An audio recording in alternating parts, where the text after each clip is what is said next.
Le Corbusier est un architecte majeur du XXe siècle, né le 6 octobre 1887 à La Chaux-de-Fonds en Suisse.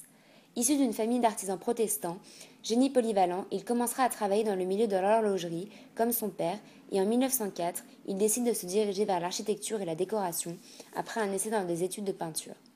De son vrai nom Édouard Janagri, il a révolutionné les concepts architecturaux durant les Trente Glorieuses et créé l'unité d'habitation de grandeur conforme, d'après ses propos. Ces années étant marquées par un développement économique et une forte hausse de la démographie, sa création va permettre de répondre aux problèmes de logement de l'après-guerre. Très engagé, il va défendre durant toute sa carrière ces nouveaux concepts pour les imposer dans le monde architectural.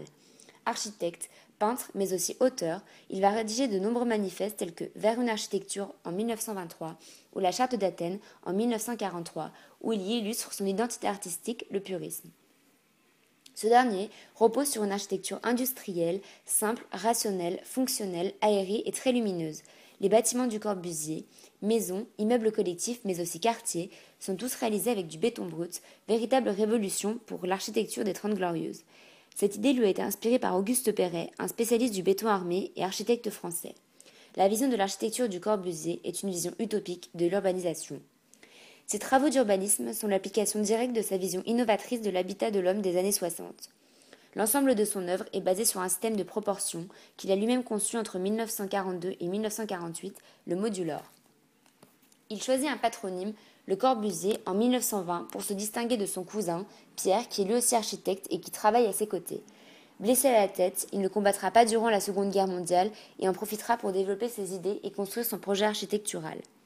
Très grand voyageur, il a sillonné le monde. Inde, Algérie.